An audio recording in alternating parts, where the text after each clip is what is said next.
Welcome back to another episode of the Backyard Stories. I'm your host, G Brooks, aka Stiz Bloom, and today we have a wonderful guest.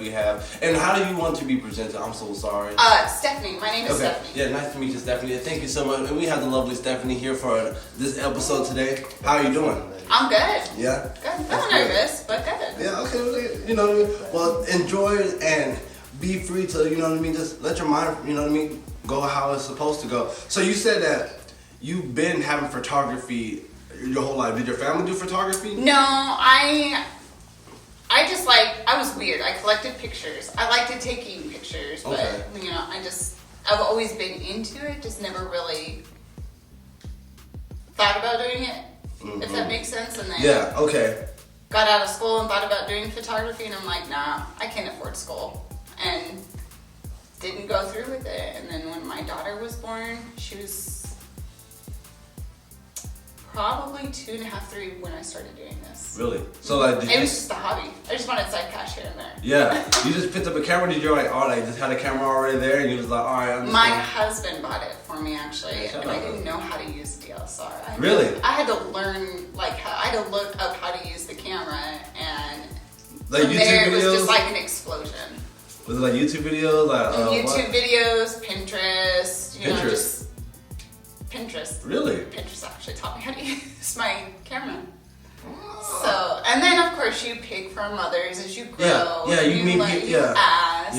You get all your knowledge from different places. But that's where I started. Okay, so you were just like, were there some people who were asking for photography, or they just came to you like, hey, I know that you've been doing something, can you help me out? And you were like, sure, why not? So this is how it happened. I set up for 4th of July minis in my front yard, just to see how it would go. So nervous, knew nothing about pricing, but it blew up. It blew up. And then I had a few people ask me, hey, have you ever done this? Are you willing to do that? Yeah. And I'm honest with them. I told them I've never done it, but if you give me a chance, I'm willing to try it. At first, I didn't charge a lot of people. Yes. Or it was super low as I was learning. Yeah, you've been getting your steps. Yeah. And then I learned more and got better and upped my prices, and I have a huge clientele base. Yeah? Huge. Did it all start off from family and friends, or like how did the clientele kind of, It was a couple of friends, and then word of mouth and family, just starting out small, people that you know really well, giving you good recommendations. In the beginning, I don't know how people kept coming back, but that's love. It was truly love, I think. Did everybody really care for who you were? If you look at my work in the beginning versus now, you would think, oh my God, is this the same photographer? Yeah, but how long have you been doing photography since you started? Because you said you started when your daughter was around 2 or 3, right? Yeah. So. Well, no, I lied. I think she was closer to 4. Okay. Because April will be 6 years for me. Okay, wow. Into actually you taking it seriously into photography? Mm-hmm. Whoa, oh my, damn. So April will be 6 years. Yeah. Okay, so in the early years, what would you say was the challenges for you? Like the challenges for you, like starting off, making a name for yourself. What would you say was the struggles? Well, making a name for myself I can't really say that was hard. That was actually probably the easier part. Really? Yeah. Okay. I think it was learning the equipment and how to actually professionally operate everything, like the lighting and the camera, like ISO. Yes. A lot of that stuff is ISO aperture and shooting in manual and the whole white balance. That was my struggle. Yes. The client base, making a name for myself wasn't really as hard as that. Damn, so that makes sense. Yeah, so you had to battlefield it. Now you just have to get the technical and kind of sharpen up your skills. Mm-hmm. So using the YouTube videos and the Pinterest and everything like that, you kind of got a little handiness. When was that first time you had seen your professional skills kind of erupt? Okay, this is starting to get good. When I actually sat down and forced myself to learn a lot of my Photoshop, I knew it was there, but I couldn't get the color to match, if that makes sense. Yeah. It's probably, I say my second year in that I finally like. Okay. I knew it was there, but I couldn't figure out. I want that picture sharp. I want the clouds. Yeah. But how do I get all that color pop? It's. I like to show my clients when we take pictures how dark and raw their pictures are. Yeah. So that when I get it into Photoshop and I draw everything out and Yes. I get it back and they're like, that's not even what I looked at. Yes. That's where I knew I was getting bigger and better. Okay. So like, is Photoshop your main kind of like that post work that you do? Do you use like Lightroom or? I use Lightroom and Photoshop. I start in Lightroom, so if I have to like up my luminance or my sharpness or bring my highlights down for clouds or anything like that, I just do simple things in Lightroom. Okay, just touch ups and everything. Yeah, make sure like everything just the small lighting. things. Yeah. Okay. And then I go into Photoshop and do all my big edits. And Okay, like changing up the colors, saturation, and stuff like that, making like putting. I heard that you would sometimes add certain clouds and everything to kind of give a more ambience to a photo and stuff like Yes. that. Okay, cool. When did you learn about that the Photoshop and like adding certain elements to make a photo more like magical? Oh gosh, there's bits and pieces everywhere. Like it's a mess how everything has come in. It's just I don't know. I guess when I mastered the basics like cropping and just sharpening, the simple things, I wanted to do more. I wanted to know more. I wanted to learn more. So it was probably beginning of my third year, that's where I really mastered Photoshop and learned how to change the sky. So say like, I take pictures and there's no clouds. Yes. I can't stand a washed out sky. I cannot. So learning how to change the sky was a big thing for me. Wow. So like seriously, you can when you take a picture of a clear sky, like adding clouds like adds an effect to a picture. Mm-hmm. Like what kind of effect does it make? Because this is a real question I'm like asking you genuinely because I like to take photography and I'm trying to spice it up a little bit. But I just be leaving stuff how it is. If it's a clear sky, I'm like, all right, perfect. But like, what does the clouds do? That's being, I don't know. I guess that's your comfort zone. I wouldn't say basic or lazy. It's just that your comfort zone. It's satisfying at the moment until you can figure out how you can make that sky pop to bring all the other colors out and make the landscape go with it and make that person in that picture pop. That is the most important thing. Yeah. My eyes, being a photographer, goes to the landscape and everything around it. Okay. But when people see the picture, they need to see the subject before anything else. So say you leave a trash can in there. Okay. That's where people are gonna grab it. Yeah, they're gonna see. It's important to know how to take that stuff out. Yeah. And change things so that the picture just explodes. If that makes sense. No, for sure. Like you said, when you put in clouds and everything, that's kind of what your comfort zone is. When you add these certain elements, it makes you feel better. Like, okay, this right here, I'm starting to see like kind of like I'm feeling cool. I'm feeling like everything is supposed to be here. When you're taking out like trash cans and stuff like that, do you like replace it with like another image, or like do you just kind of like? Some people will do that. Some people don't. I'm different. I teach myself whatever works, it works. Yeah. Type thing. I don't do what most other people do. So, okay. So say like in the alley, I not too long ago did pictures of a senior. Okay. You can see the trash can, and I am OCD about those damn green trash cans. I hate them. Yeah, because they pop out. I hate them. So I tried to angle myself where you can't see it, and I did catch it in a couple pictures. Yeah. I just copy and paste and paint over it. Okay. Really? Mm-hmm. Like so you'll copy and paste. So say like the brick wall next to it, I just take what is this? It's like a stamp. What the heck is it called? I can't even think of it.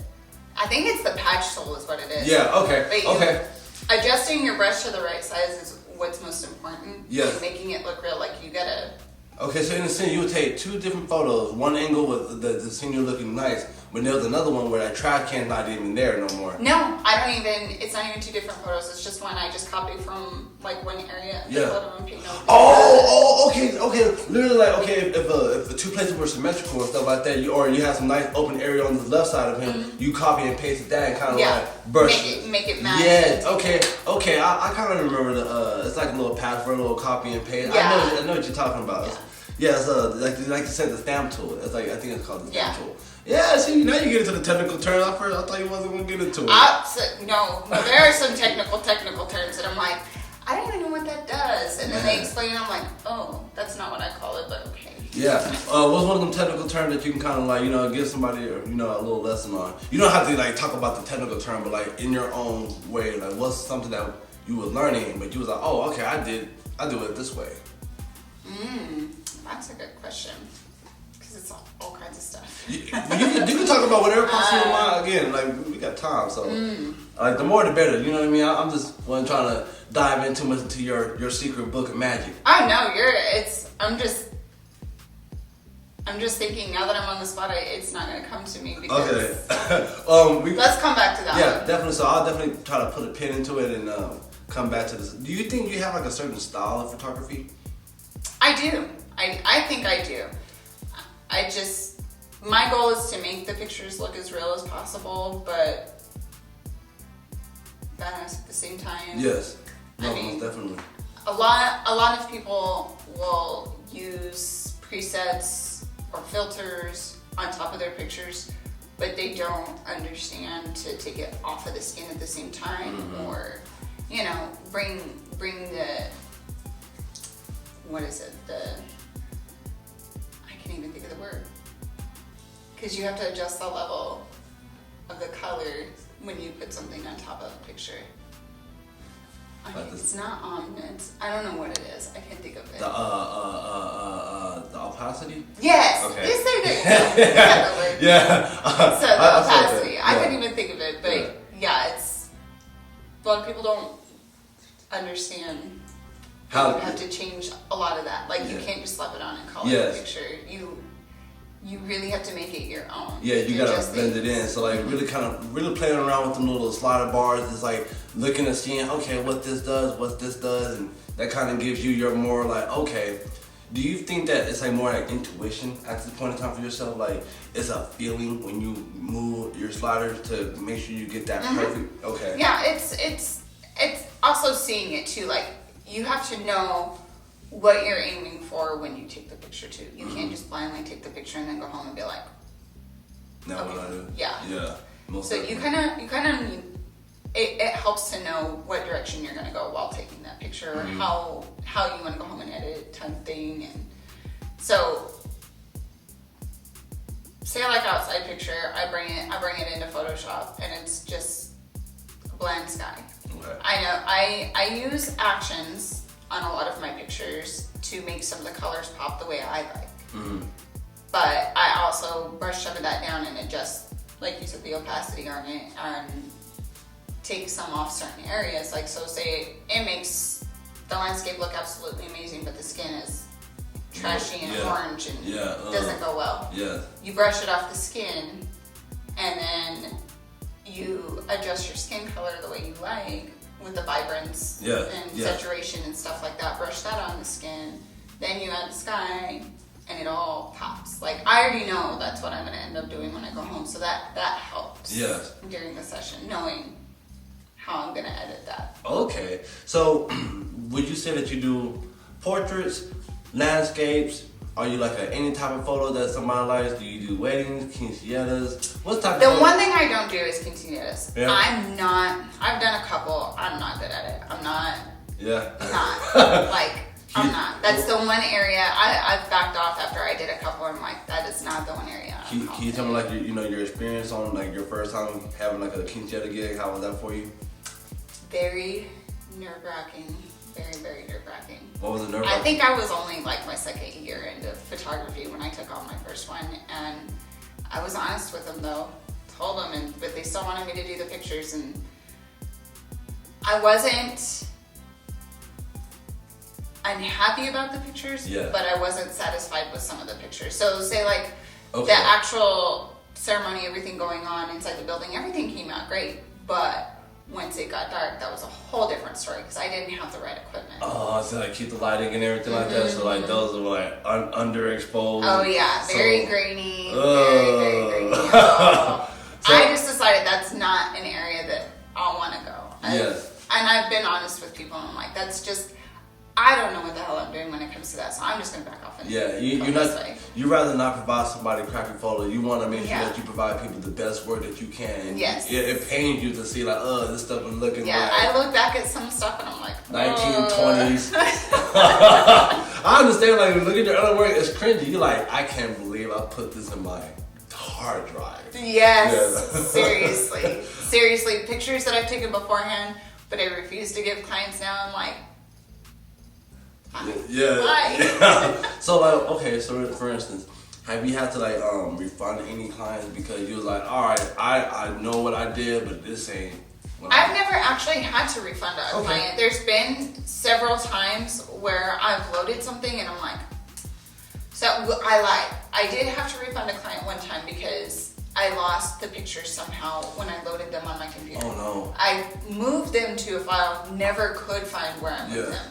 And it was around Christmas time. It was literally my second year in pictures, and I was overwhelmed, because I was getting big fast and faster than I could handle it. Yes. So when I did her pictures, I accidentally I dragged it late night editing, super tired, dragged it into another file and don't know. That late night stuff when you're. I went through every file I could think of and I could never find them. So I did return her money to her because it was too late to do anything Christmas wise. Yes. But if there comes a moment where I have to call a client and be like, look, this didn't happen the way I wanted it to, or I'm not comfortable giving you these pictures, 99.9% of my clients want to reschedule or reshoot rather than getting their money back. Yeah, because they know that they still want this quality and everything. Like, they're not going to probably get this anywhere else and everything. And I will never lie to my clients. I'll be completely honest about everything. I'll tell them I screwed up. How can I fix this? And I always, if I make a mistake on my end, I always give my clients more than what they paid for. Yes. Okay. So if you were doing like a certain package, you'll kind of add a couple more photos and stuff like that. That's so cool. That's really cool. How do you maintain your scheduling, your booking? So that was hard for me. Beforehand, I just would try to remember because I never was a book person. Yeah. But there were too many times that I was like, oh shit, I forgot I have a session and have to run up and set up real fast. Oh my God, yes. Too many times I've screwed up and scheduled 4 newborns at one time, and I'm like, everybody was really cool about it. They were like, well, let's move this day, and very understanding. Yeah, I've never really had any issues with clientele when I've overbooked myself. They've always been pretty cool about everything. Okay, that's nice. So that shows like the fan base that you have and like the loyalty that your people have for you. Oh, I have amazing clientele. I really do. They're all pretty awesome. Well, shout out y'all. You know what I mean, for everybody that be looking, because he really does appreciate it. No, but so like, do you use like Booksteve? Like what type? No, so for regular sessions, I have them message me and we set something up. Because my life is too crazy to do anything online or keep up with dates online for something like that. I have too much that randomly pops up for that. Mm-hmm. So we just work it out where they message me. I tell them what dates I have available, and we go from there. Okay. But for my mini sessions, like with Easter pictures, Christmas pictures, anything like that, I use Use Session is actually the name of it. Use Session, okay. Use Session. And it has made my life so much easier. Really? So much easier, because I get on there, you load a picture of your set, you set the dates, you set the location, you set the times, you can even go in and be like, give yourself an hour break, and it lets you set the time limit on the session. So my mini sessions are only 15 minutes. Really? Mm-hmm. So what's a mini session compared to a regular session? So a mini session is cut down way in price, and it's usually like just a seasonal thing, like Easter, Easter, 4th of July, stuff like that. Okay. Yeah. So the prices are cut way down because nobody wants to spend $300 on 4th of July pictures. I sure as hell wouldn't. Yeah, most definitely. But you can do a mini session. Yeah, I do mini sessions. They come in half the time. It doesn't even take 15 minutes. It's only like 5 minutes. Really?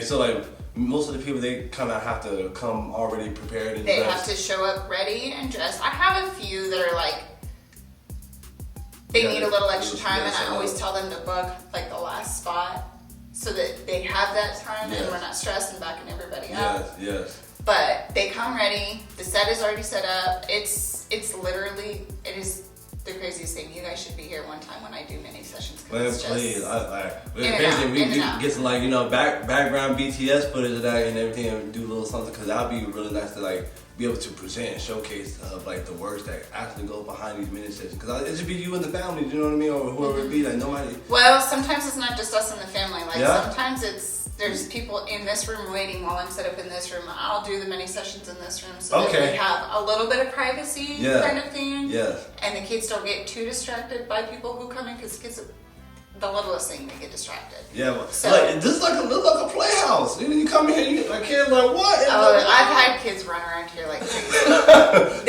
Most of my clientele, though, when a mini session comes in, they know the routine. A lot of mine are repeats. I get some new ones, but they kind of get the gist of how things go. Mm-hmm. And if they have any questions, it's super simple. They pick out their pictures while they're here. Yes. 5 minutes to take pictures, 5 minutes to pick out pictures, maybe 10, because, you know, the pictures are too good, and they're like, which ones do I want? Let's go ahead and just add these. Yes. Okay. So nowadays, you mainly will stick to the families, like the single photos and stuff like that. What are your So I have different packages for minis. I go from single photos all the way up to like 6 images. Like, so I'll do print and digital packages. Okay. And when I was meaning about the type of style, I wasn't really necessarily meaning the meanings. Like in general, do you just because you said that you no longer are doing quinceañeras, right? Mm-mm. So are you? And weddings, I do them. Yeah. But I guess it depends on the time of year that I'll take them. Okay. So what time of year is the best one to like kind of book a wedding? That's not right now. I'll take weddings, but fall. Fall? No. Why is that? Because it takes me a good week and a half to get through pictures on a wedding. And then it'll set me behind on it. So during busy season, I give myself 2 weeks to get pictures back. Sometimes it takes that long. Sometimes it's 2 or 3 days. What's busy season for you? It's mid-August all the way through January. Mid-August to January, okay. Mm-hmm. And it's just because like people are going to school, or just like it's just the best time of year. Okay. Like fall is the best time of year. January is my least favorite because it's so cold, ugly, dead. But everybody wants pictures because that's when people have time off and they're here. So that's what pushed me to do the studio thing, because I hate dead pictures. Wow. Okay. So like now during them time you can come into the studio. Mm-hmm. You can be. I have the option where they can do pictures inside when it's cold and nasty, and then I have, of course, I have my newborns and cake smashes. Yeah. Okay. Back to it. So what a cake smash is like? You seem like you do so many different things. I can't even. I don't have any limits besides quinceañeras and weddings type of stuff. Yeah, I guess it's because those are bigger jobs and it slows me down. I feel like so it really depends on when I would take something like that. I was told that you also do like school projects as well, right? Mm-hmm. Like is that something that you also take in compared to the quinceañeras and the weddings? Like what's the difference between schools? Like, so the schools. So say like when I started for the schools, I just took the picture and I sent it into them. I would take the information, it would go into the computer. I'd export the job and send it to them on a CD with the packets to the company that contracted me. That is honestly how I learned how to use my lighting. They sent somebody down to teach me how to do the lighting, and after that, that's where my studio stuff really exploded. Wow! So after that, you was like, all right, boom. That's in the. It was a big door opener for me. Yeah. But so I do smaller school stuff like the preschools like. So Ready Set Learn, for instance, they like to do the seasonal stuff like I do for my minis here. I'll take my stuff and I'll go set up and I'll do stuff for them and order the pictures, send them home with the parents. Okay. I do the senior pictures, the headshots, because of course I have experience in the whole headshot area for the school pictures. Mm-hmm. But the seniors always have to have something. They need something different. They want to stand out in the yearbook. Yeah, you gotta have something that makes you like, cool and it's like snazzy and stuff like that. So like when you're setting up and you're trying to prepare for like another photo shoot, and it can be a mini or a regular session, what do you make sure that you gotta have to, for people who don't know like what it takes for maybe a decent setup for you to get that picture? We talk beforehand. Okay.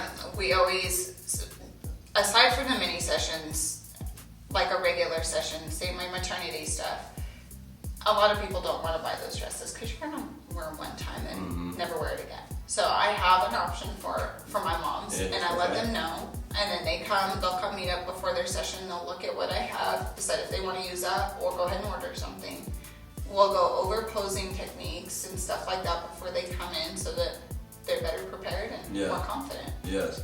Okay. I like that. Okay. So, what do you feel as though the lights are the most important parts, or like making sure you have the right lenses for a certain photo? The right lens and knowing your lights is super important, especially if you're doing anything in studio. Okay. Do you have big and small ones? Oh yeah. Yeah. What do you are they used for anything? Can you use them all for anything, or do you use them for certain types of jobs? Well, I use, so say my big lens back here, I use that 70 to 200 outside mainly, because I mean I could use it in here, but it's pretty big for. Yeah, that's true. That's true. For this space, but so my small one, my what is it? You want to go ahead and grab it so we can like kind of show it real quick? I think the small ones, I can't even remember. 24 to 70 is what it is. This is my studio lens. Real quick. Yeah, I gotta check this mug out real quick. This mug compared to this one, like man. Shit, that's my pride and joy. That's my baby. Hey, I'm gonna let you hold this one then, so that way you can hold the baby and I'll hold the second child. You know? Because they're not always the pride and joy, right? No, it's like the first one's not the pride and joy, and the baby ones are like the most trophy one. It's like it's always the younger ones that get that. But that ADD got me through so much. Like I loved that base, that whole setup until I got my hands on this one, and then I was like. Okay, so real quick, without the lenses, what's the difference between these little camera bodies, between the ADD and the March? 5D? Yeah, and the March. It's a lot easier to manipulate the settings on this one. Both are touch screen. Okay. So like you can adjust settings in the back, but this one is so much easier versus that one. You can find everything so much faster. Okay. Everything's sharper. It's faster. It's just. Like more user friendly. User experiences. Yeah. Right? So that one's a newer version of, right? Yes. Okay. Cool. What's these little bottom parts that you got on here? These are battery packs. Really? Mm-hmm. So without the battery pack, that's how small it is. Oh. And I'm not used to small. I can't, I feel weird holding it small. So every camera I have has a battery pack. But I do so much work, it's just easier to have the battery pack on there because it has.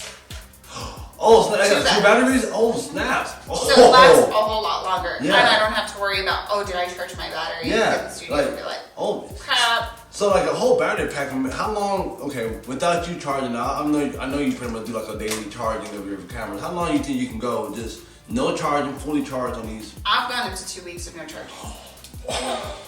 You could probably go longer, but once one battery line goes down, I'm like, I have about 6 batteries, so I stay prepared for that stuff. Okay. Okay. So in types of like SD cards and everything, we'll talk about that later. What would you use this camera for versus that one? What would this camera That's more of a backup camera now. So say like I do a wedding and I need both lenses. So I'll have my big lens on that body and my little lens on this one. That way if I'm standing back but I need a good close-up shot, I have that option. It's just easier to have two. Yeah, instead of swapping out lenses in the middle of everything, and you don't have to worry about missing anything. Alright, so this one is a 70 by 200 millimeters. What would you use this lens for? You said this is like a telephoto zoom lens, right? What is this mostly for? Like the big old scenes where you might be far back? Well, just so say I use it more if I'm using it outside on family. It's easier to use that lens to make the background creamier. Give it that real creamy, blurry look. Yeah, that shallow depth of field. Yeah.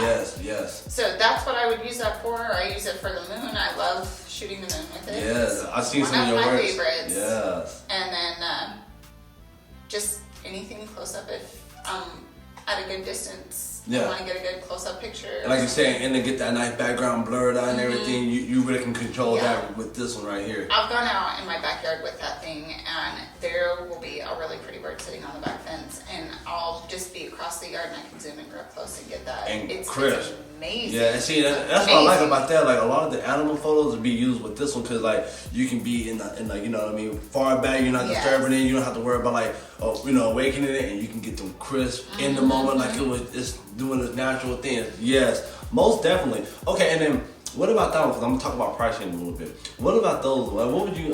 This one is my studio lens. I use it outside as well. Okay. Especially if I want to see more of the landscape. That cuts a lot of the landscape out. Okay. This will let you see more of the landscape. So say like at the sand dunes, I do want to see a lot of the dunes. You want to see a lot of the hills and stuff. So I'll use this one so that you can still see the landscape. Then I like to use it just for fun. Like I've captured snowflakes with it. It's with that one. Mm-hmm. You let it land on something solid like a dark color, and then you get in there and zoom in real close, and you can see a lot of the details of snowflakes. It's pretty cool, actually. Let me check out some of the words because like, snowflakes are some of like the most hardest things to get. Like the smallest things are like very difficult. Like you heard of those micro lenses and stuff like that. Like that can pretty much does the same kind of Oh my god. So that's next on my list. I do need a macro lens. Yeah, I was out macro lens. Yes. Yeah. So I need to get one of those for my newborns. That way you catch more of the detail, like the eyelashes and stuff. Yeah, like I think like when you get like those really crisp ones, like people be taking like strawberry pictures and stuff like that. You start seeing the seeds. The little dots and stuff. You get like the little tiny water droplets. I'm like, oh my god, y'all need to stop this beautiful crispness. So in terms of pricing, let's talk about this lens. You know, these bodies they be ranging different prices. So like, how much are the lenses by themselves? The lens, that one was close to $1,900 if I remember right. My husband bought that for me. Husband, I'm gonna tell you right now, man. You need a brother like me, not like $1,900? Oh my god. And this one was $16. Oh my gosh. Yeah, that's way more than the camera itself, right? The body that. Okay. The body on this one, my 5D, was like $3,000. Just the body. Huh? The body, the battery pack. No lens. No lens? This is $3,000? The lighting setup that I have was about $4,000. These two things in our hands right now is already 10 bands. You know what I mean, basically. And then when you get these little lights that are not even on right now, you got 15 bands. You're talking about like, oh my gosh. So like, you really did invest in your work, and it kind of shows in your craft. Like, definitely buying high quality. I'm gonna go ahead and put these in the basket here because I think these right here, I ain't trying to. You don't want to drop it? Yeah. So when you're doing your different projects and everything like that, like I said, you're buying high quality products really does show in your work. Yes, it definitely helps. It doesn't do the work for you, but it definitely makes the work easier on you. Because the rest of the stuff is like more like the technical work, being able to adjust to certain settings, knowing the knowledge of your camera, and like the post-production software like the Photoshop and the Lightroom. I tell a lot of new beginners when they ask me tips here and there. I tell them the most important thing is having a really good relationship with your camera. Know it inside and out, know all its settings, know what it can do, like be confident with your camera. Yeah, that ISO and that aperture, that's like one of the two main things that people like need to like focus on. They struggle with it because a lot of people will shoot in auto white balance instead of doing manual. Yes. And I'm not gonna lie, manual scared me. It took me a good 1.5 years before I was like, okay, I can do this. Yes, you can adjust to whatever room setting you need. Yeah, but doing that auto stuff, like you can be in one area and then like there's certain things that you focus on that ISO kind of adjusts just to whatever you're pointing at. You always, and it's always good to look at your pictures as you're going to, because even now, I'm almost 6 years, like I'm a month away from being 6 years away into this. Yeah. I still have to look at my pictures to make sure everything's going the way I want it to, and then I'm like, oh, that's not what I wanted. That's super, super blurry. Nobody's in focus. Yes. Because I accidentally hit the switch on the side of the autofocus. Yeah, it's at the manual focus. So it's always good to double check all of that as you go too. That is a good. Do you use your autofocus or your manual focus too? I use my autofocus. Yeah, I feel like the autofocus for family stuff, and manual is like when I'm really. It's more manual's more plain. Yeah. If that makes sense. Yeah, like when you're outside or like landscape type of stuff. Yeah. Okay. Yeah, because like when you're doing family, everybody's moving around. And oh yeah. That autofocus just gets that perfect clarity. And, all right, bam, bam, bam, bam, bam. And no matter, I know I'm good. I know I'm really good, but I'm not the best. But the bigger the families are, I can almost guarantee you 90% of the heads are squats so that everybody's looking and smiling. Yeah? So, what's the biggest family that you have done? Oh, I think it was 30, to be completely honest with you. Wow. And it's like everybody all at once. Like, how's everybody, they want that big group picture and then they want the individuals. And yeah. How is that being like a director? Because being a photographer, you also are a director as well. Yeah, so you have to pose them. You have to tell them, okay, that doesn't look good. Do this with your hand. Yeah. Or, you know. And I hate when guys just stand there with their arms hanging on their side. It's the only way we feel like we're manly. Yeah. I'm like, put your thumbs in your pocket. That looks better. Yeah. This is good. But a lot of men, like, they don't ever pose. Like, I think women kind of pose a lot. Men are hard. Yeah. Men are hard. They don't like pictures. Yeah. Like, smiling and trying to like smile for me. Oh yeah, my husband is one of them too. Little shit. Like very style guys. Yeah. Like, in all our family pictures, he looks like he's very unhappy. Yeah. But he's very in love with what he's doing in his life. But again, like, you know, it's just like that role of being like a father and everything. You know, you gotta uphold the strong. You know what I mean? You can't really move, but in a sense, deep inside, he's like that's a tear in his eye. You know? Yeah. He's back and be like, oh, that's not a bad picture. Yeah, exactly. No, I totally understand that. So, okay, let me see. We'll talk about more of the shop that you had got. You know, your first shop was out there in Denver City. You know what I mean? Actually, it was in my living room. Really? Your first shop in your living room? Okay. Like I started in my living room, and then I got tired of moving my furniture to my kitchen just so I could set up one backdrop. Oh, wow. And we had a friend at the time that was coming over hanging out a lot, and it was just him, and he had this big old house, and he was like, I have this big room that I never used, why don't you just go use that? And yeah. Didn't have to tell me twice. I went out there, and then I got bigger and needed more room. Wow. So, okay, what was the process of you actually, moving from the living room to actually getting you a building for yourself for this? Like, how was that working out for you? This kind of actually fell in my spot, the one that I'm in now. Like, it fell in my lap. I had just put the word out there to a couple of close realtors that I'm with. And 2 days later, Becca was calling me and saying that she had the spot available. And when I came to check it out, it was everything I needed because I need open space. Yeah. Yeah, there's definitely a lot of open space in here. Like, not open walls, not too much construction in here. You got like, the wall for your other privacy with the curtains and stuff like that. It's very spacious because you got a lot of like different types of places you can do your setups and everything. Yeah, okay. I've had about 9 backdrops set up here at one time. Yeah, dang. Oh my gosh. I wanted to see how many I could set up in here just to see I could do it. Yeah, and 9 of them? Mm-hmm. Oh my. So, okay, when you get your first your first space, what was the process of that? Like, because obviously, was it kind of hard for you, or was it kind of like everything was more like... No, it was kind of easy. It was just getting everything out of I was like moving. Okay. Like just moving. I have a lot of shit that I didn't even realize I had. Yeah. My husband tells me all the time, are you ever going to get rid of anything? Everything was piled on top of everything in such a little room. It was little. Oh, so like that shelf right there, the width of that shelf is how little that room was. And it maybe came out to maybe that leg right there. Oh no. Okay. So yeah, wow. Like everything was piled on top of everything.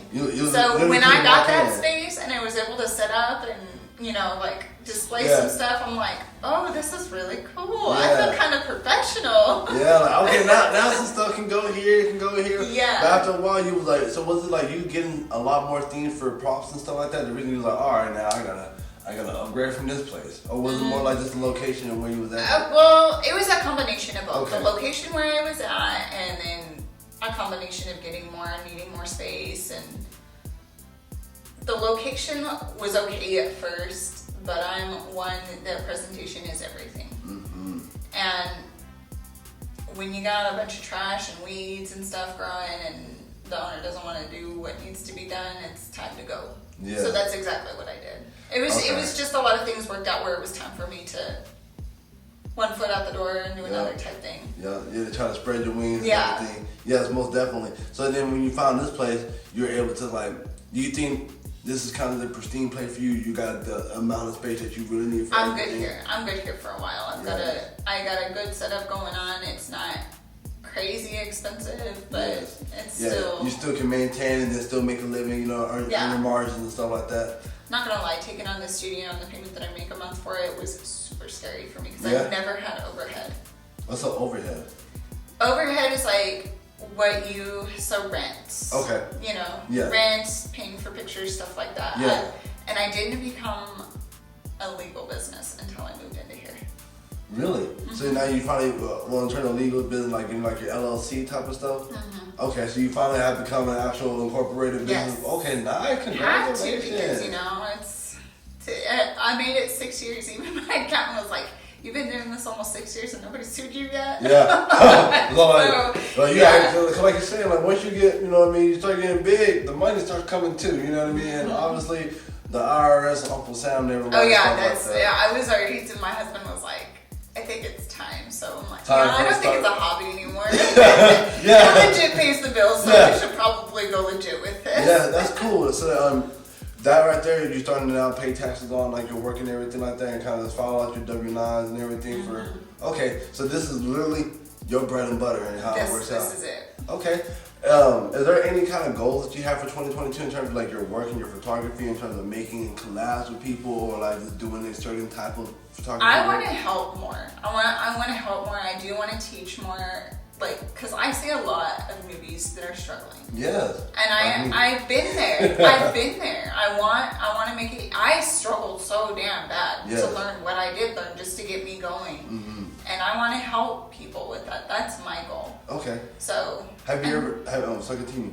No, you're good. Have you ever thought about either making like a little YouTube channel or something like that? Me, YouTube? No, it's probably not. Yeah.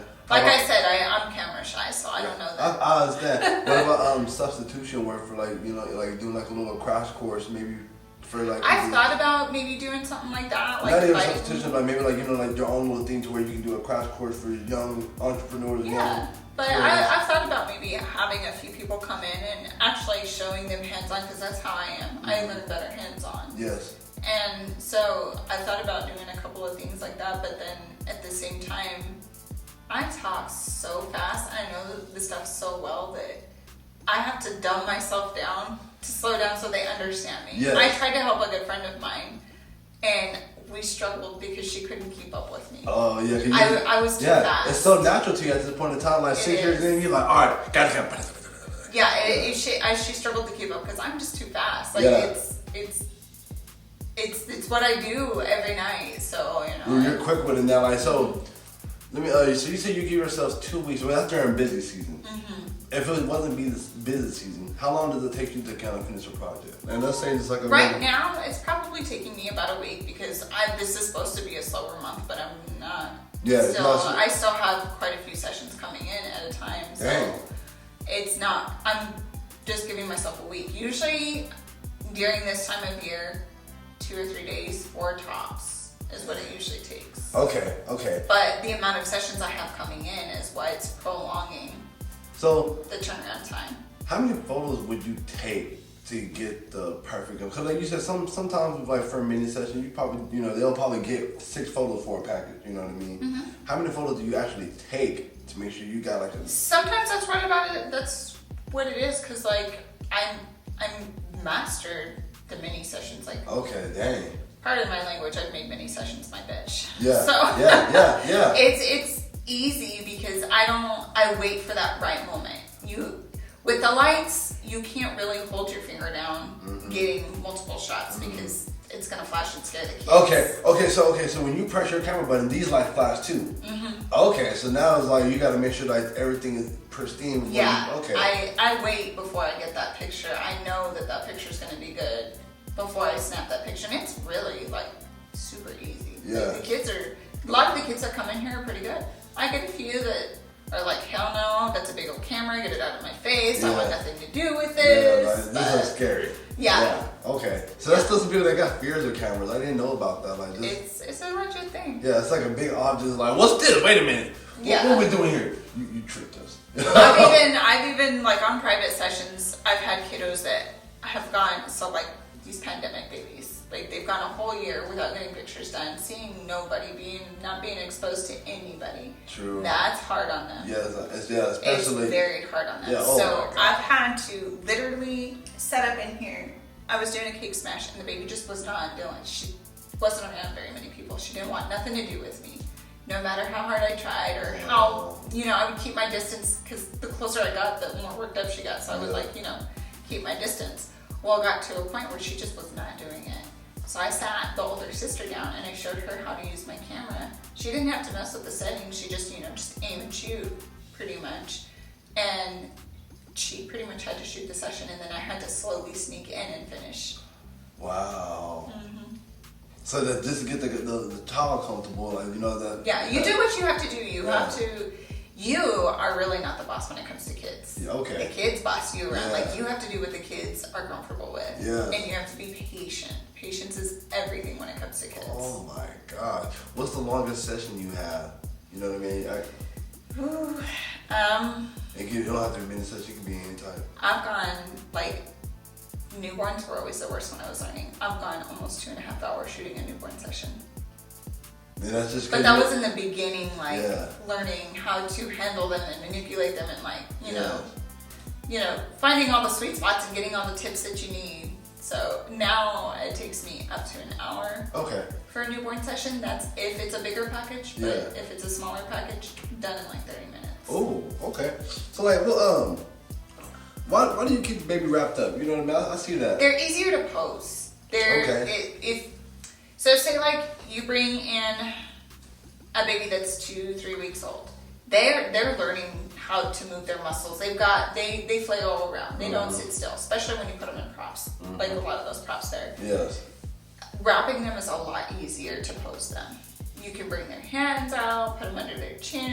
You can do different things, but that's why we wrap them. Posing and everything. They don't be doing all that. Okay. I didn't know that. I was like, man, it'd be again. It does what it's supposed to do. Cause like every time you see your photos, like, damn, they're like, what's up? You know what I mean? Yeah. It goes perfectly, but it's like I can't move. Let me just look at you and look at you. Help. That's so cool though. Okay, is there any place that you would like want to travel to do any type of photography? Oh God, I have a list. I want to go all over. Give me like the top 3. I want to go back to Zion. We went to Zion National Park. We went for vacation. We did the $1 Million Highway. We went through Colorado, Utah, Arizona, back to New Mexico. I want to go my goal is to go to all the national parks. I want to go back to the national parks and shit. Yes. Zion is where I want to go though, because oh my God, it's beautiful. Yes. You hike through the river, you see the Golden Wall, and the Golden Wall is just where water is running down the rock, and the sun is setting, and it looks like it's gold. It's really freaking cool. Oh, that sounds. And I didn't have the equipment that I have now when we went then. Oh, so if you were able to take the picture, they'll be delicious. Like postcard status, huh? Yes. Yes. Oh man, I'm excited for that. All right, what's number 2? Is Zion number 1 or was that number 3? Zion's number 1. Okay. I want to go back to Utah. Okay. Utah, the arches, those were. Yes. I want to go by myself though, because I have a couple kids that I'm like, I don't trust you. You're gonna slip and fall. And scary. I want to go hiking. I want to climb. I want to get badass angles. I want to get those pictures. And you gotta get kind of in those crevices. You gotta kind of get a little dirty and everything. Go to certain places and like having a child, you don't want to slip and fall. We were at Grand Canyon and I was trying to climb the rocks to get a picture, and my daughter was trying to follow me. I'm like, one good wind and you're gone. Get down. Let's go. Yeah. Let's go. You know what? All right. I'll take 2 photos. Well, I'll just make this work for now. Let's go this way. Let's stay flat on the ground. No climbing. No, that's again like. Those nature photos, nature, that's literally the world's art. That's literally the biggest art. We also stopped at Bryce Canyon. I can't even freaking imagine what it looks like at sunset because it was beautiful in broad daylight. But You know how the Carlsbad Caverns are? You got those little... Yeah, the stalagmites? Yeah. Yeah. That's what Bryce Canyon looks like. It's just a ton of little rocks that... From the bottom of the hole? And it's like different colors and stuff like that? Oh. Reds and whites and... Oh, it's beautiful. Man. Okay, so we talked about Zion, Utah. Was Bryce number 3 or what's number 3 for you? Ooh, I'm going to go to Yosemite. Yosemite, yeah. I was gonna ask about that, yeah. We haven't been yet, and we keep talking about going, and I can't even just, like, I'm like, my fingers get all tingly because I want to just go take pictures. Yes. I want all the scenery. I want it all. Yeah, like, it's so beautiful to capture, like, you know, trees, the plants, the colors, the sun, and just, like, be able to, like, have that in the moment. Like, yes, like, this is how it looks. Because you print out pictures too. Like when you print out something that's really big and everything, and it still looks just as clear as when you were there. You're just like, oh my. You're in the moment again. Yeah. There was a place we stopped in Arizona called Antelope Canyon. Okay. Holy cow! Like that was freaking phenomenal. Yeah. That was phenomenal. Breathtaking. Yes. Huh? The light that leaks through, the dust that you see going through the light. It just all the everything. It was so pretty. Yeah. No. Again, it's like. As a photographer and an artist, anytime, like for me, I make a lot of videos. Anytime I see something beautiful, I'm like, all right, let's do a video here. We gotta be here. Like this is, we got the cash for this. Like we gotta put this on there. Like why are we not? Because again, when you take it back home, it brings you back into those memories. Of, I can still feel the breeze. I can still, like you saying, like the dust. I can still see the dust and the sun and all the stalagmites coming in. Like I was just there. I can still feel like climbing the Grand Canyon when you see all of them. Yeah. And like that's what is beautiful about pictures, you know what I mean? It's like it's that still in the moment shot, like you know what I mean? Sometimes videos are nice too to see stuff moving, but like to be able to get like a picture like that and just like everything is blurred out. That's on the Seminole Highway. What? That was on the Seminole Highway. Yeah. You just pulled over and I just pulled over and laid in the grass to get that picture. See? Can't tell you how many stickers were stuck to my stomach when I said that picture was worth it. Yeah, like, see, people don't understand that some of the things that you have to do in order for you to obtain such a beautiful photo. Like, you literally have to, like, you have to get dirty, you have to get hurt sometimes. Oh, yeah. You know what I mean? Yeah. Like, it's like, they really I can't tell you how many times I've posted pictures, like, being in a field, taking pictures of people, and I'm, like, covered in stickers from here. Oh, my God. Yeah. Picking all that crap off before you get in your vehicle so it doesn't go with you. Yeah, I know sometimes you thought you got everything and you go sit down like, whoa, what's this? Oh, I've sat in a cactus and had to drive home. Yeah. Oh, no, you get all up in the moment trying to get that perfect and you picture, just squat. and then you just squat right there. And woo.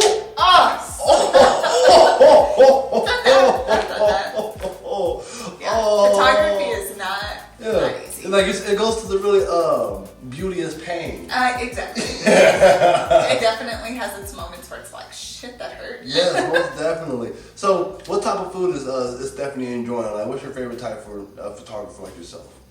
Say that again. Your favorite type of food? My food? Mm-hmm. God, I don't even know. I don't even have a favorite. Like, I like all kinds of things. What's your least favorite thing? Like, what's food that you just like, nah. Spinach. Spinach, huh? You don't like spinach? Ugh, that sounds disgusting. If somebody give you a plate of spinach, you like, that's probably liver, you know, stuff like that. It's like, where the cameras at? This must be a prank. I don't know. Food for me is, I like to try different things, and my husband is he's really a badass cook, so you know. Oh, and he throws down in the kitchen like I said, man, you need a brother like me on your side. No, that's good. So like, in terms of the palate is pretty open wide, except for spinach. Yeah. Okay. Cooked spinach is like, ugh. Yeah. Raw spinach not bad. Cooked spinach, you get that shit out of my face. That's gross. Yeah. I heard the radio playing on. You have some kind of good, nice country on there. Is that kind of the I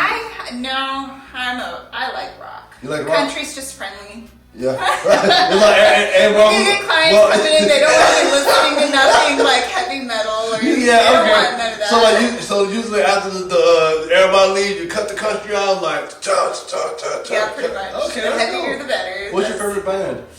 Metallica. Really? AC/DC, stuff like that. The classic stuff, but I also like that super heavy stuff. Yeah, that's so funny. Like I forgot what animated this Pixar movie it was, but it was I forgot what. I think it was Home or something where the mom drives them off. Like, okay, let's go. She's in there like the music are blasting out. Oh no, my kids are exposed to all of it. They know it all. I got pictures pictures of my 2-year-old at the time headbanging to Led Zeppelin. Oh yeah, yes, oh yes. Okay, so rock is definitely good. I love rock concerts and everything. It gets so much energy. You definitely have your ones that can't handle it though, because I went to what was it? Black Label Society concert, and I posted a video. I was all into it. All kinds of cuss words. Nobody could handle it. Yeah. I noticed a few people unfollowed me after I posted. Oh, they're like, whoa, my gosh. Yeah. I thought you were wholesome. Yeah, no. Country's just friendly. Yeah, I don't mind it. It's just friendlier when people walk in. It brings a good vibe. You know? Do you think when you have music, it affects how you take pictures too? Yes, definitely 100%. Okay. I think if it's quiet, it's a little more awkward. But if you have some background noise, it helps relax. Yeah, exactly. Everybody can, feel themselves. And when I do like stuff like boudoir, I like the client to pick what they like to listen to because it makes them comfortable. Okay. So. Okay, that's nice. So you're like, feel free to choose whatever you like and then continue on. Okay, that's cool. What's your favorite movies? Scary. Scary. I'm all about them scary movies. Going to bed with the lights on type thing. What do you think about the new Halloween? It was Chainsaw Massacre. Yeah, sorry. It was actually not bad. It wasn't I that really bad. liked it. No, Yeah. it was kind of. I hated the end. Yeah, the end was kind of sucky, but sucky, the whole aspect of the movie was not.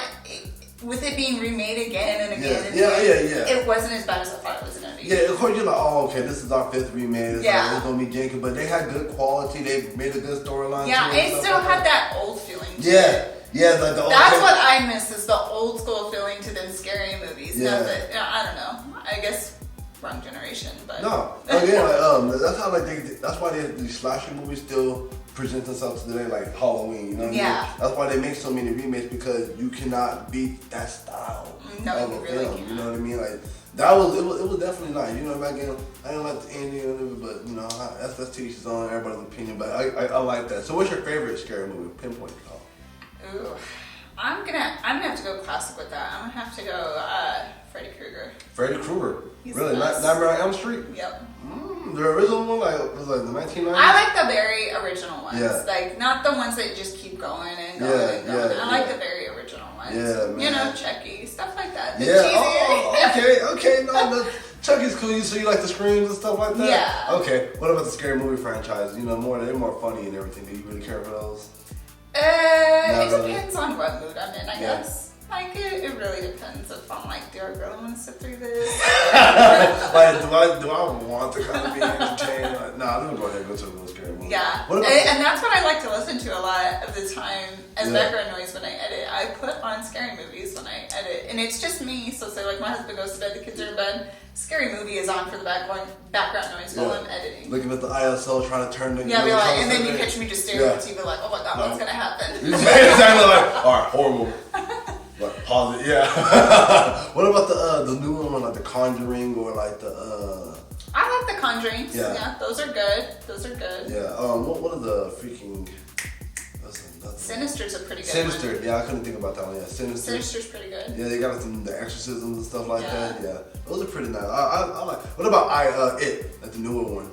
Ooh, I like It. I never did watch the original. Okay. So and that's the one with me being like the old school movies. I don't know how I missed the original. Yeah, I thought you were gonna say that in terms of like the. I never did watch the original, but the newer ones I do like them. Yeah. What about Candyman?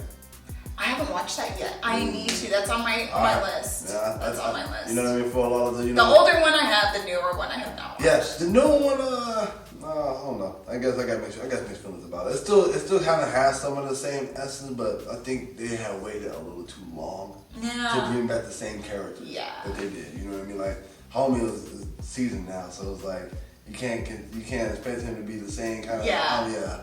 Most definitely. But the floor is yours. Anything you want to talk about?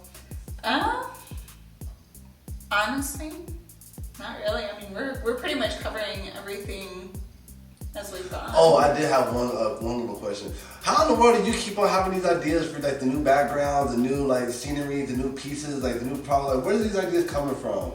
It's inspiration from other photographers. Really? You thought like you don't want to copy them, but you want to get inspiration. You want to build off of what they do. You want to be like, oh, I like that. Let me do that. Plus add this. You know, you can't do this kind of work without having some kind of inspiration. You get stagnant. You get brain block. You don't know what the hell to do sometimes, and you really have to be able to build and make it your own when you're like, oh, I like what you did. Mm-hmm. You know, I hate copying. Yeah. Yeah. So you won't replicate, but again, you add your own style to it. Yeah. And your own twist, but like again, you need some people to kind of like, hey, that was a kind of a cool idea. Yeah. I'm gonna try that. Because I follow a lot of photographers. A lot of photographers follow me. That's a really weird thing to say too, because I never pictured myself being where I'm at. Like in the community of photographers. Yeah. Yeah. I never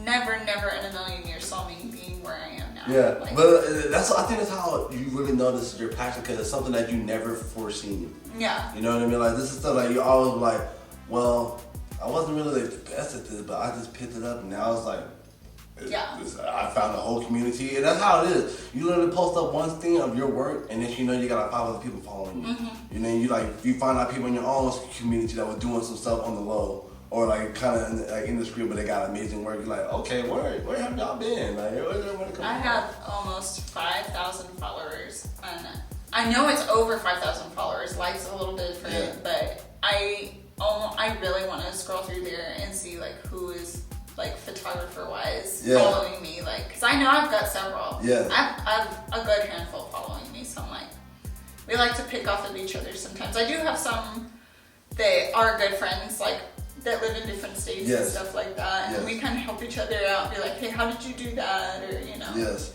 Do you have any inspiration for like a photographer? Like you're like, oh, okay, this is the person that I kind of look up to, or like, is it more like you just found your own thing and everybody else was I don't know. For a long time, I really followed a New York photographer called Meg Benton. Meg Benton? Mm-hmm. Okay. I followed her for a while, and then I kind of pulled away and started doing my own thing. Yeah, I feel like after a while, you know what I mean, you can't be too much underneath somebody's wing, because you end up like you saying. You end up being them, like copying them. Yeah, so you just like.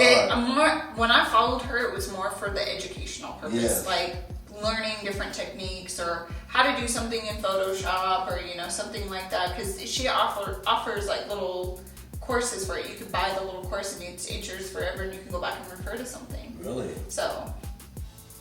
That's how it was for me in the beginning, learning how like using like Gauche and Blur and you know stuff like that in Photoshop. That's basically what that was for. Okay, but after that you thought, all right, I think I learned the basics. I'm like, I think I can fly on my own. I can do my own thing now. Exactly. So. Time to spread your wings. Yeah, most definitely. So that right there, everybody, if y'all have any questions, follow. You got your social media, Facebook.